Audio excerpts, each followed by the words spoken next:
Today is the 26th Sunday of the year. Our Gospel is taken from Luke, chapter 16, verses 19 through 31. It's the story of Dives and Lazarus, the rich man and the poor man.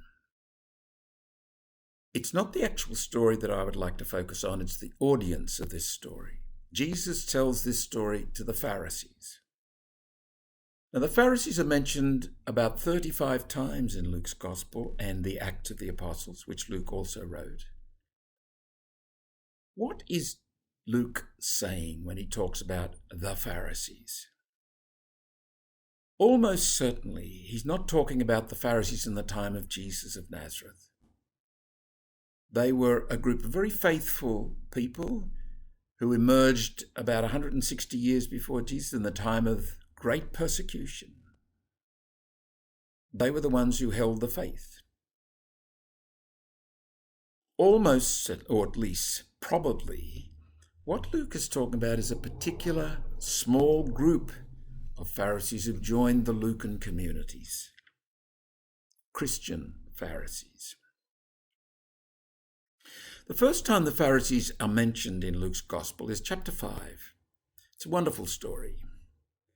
But it points up what comes out often in the references to these Pharisees in Luke's Gospel. They're not in favour of forgiveness. They have a rigorism and a narrow moral view of things that is completely out of step with Jesus and his teachings. So in chapter 5, we have 4 men bring their mate on a stretcher to Jesus. They can't get in. So they climb up on the roof of the house, pull the roof to pieces, and then lower their mate down. Jesus heals him.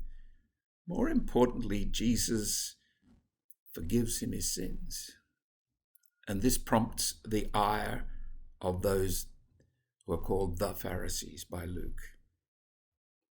Now, it's not only a negative light that Luke sees the Pharisees. There are some very good Pharisees, like Gamaliel in Acts. Gamaliel has great sympathy for the followers of the way. Paul himself was a Pharisee.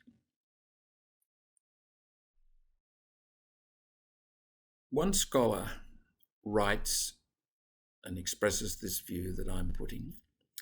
He says, if we suppose that the rigoristic and sectarian views of Jewish Christians espoused in Acts 15:5 are those of members of the Lucan community, not people that go right back to the time of Jesus, but members of a later gathering, we may have a key to unlocking many unique references to the Pharisees in the Gospel of Luke.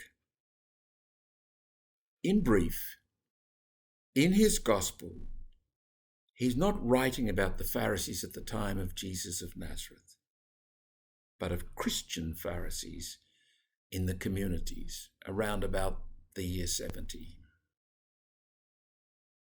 These people limit universal forgiveness. It can't happen. And the memories that the community has maintained of Jesus know that it can happen. It's what Jesus taught.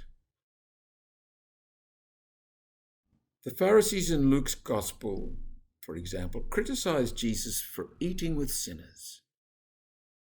Sinners are outcasts. You can't sit down and have table fellowship with them.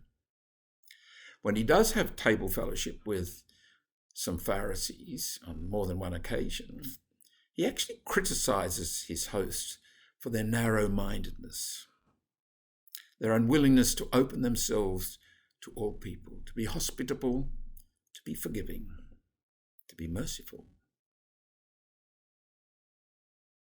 The narrow moralism of this rigoristic view emerges again in the 2nd century with the heresy of Montanism.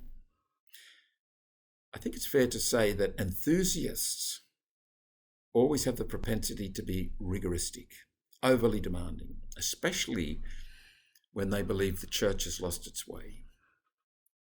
Ronald Knox in a lovely sentence in his book Enthusiasm, published in 1950, says that the Montanists, these heretics, rigoristic heretics, tried to stampede the church into greater severity when she had not forgotten how to be severe.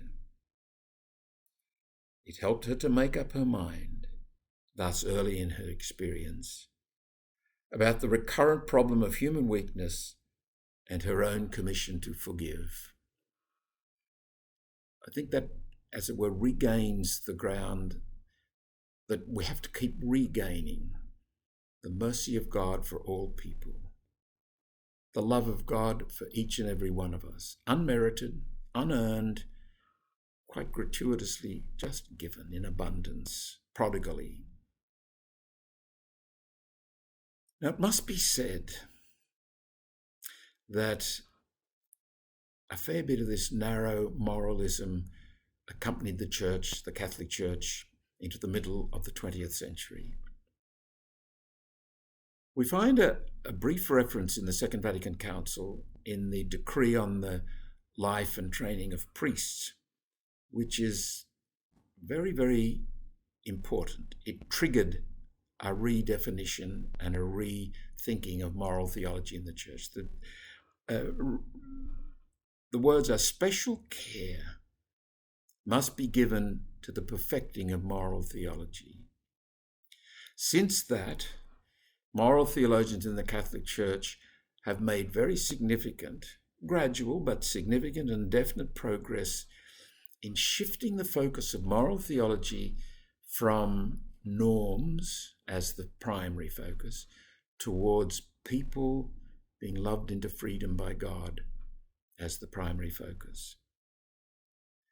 It gives rise to the kind of thinking that we find in Amoris Laetitia by Pope Francis, where I think he joins this movement started by the Second Vatican Council, and he says, we need a healthy dose of self-criticism.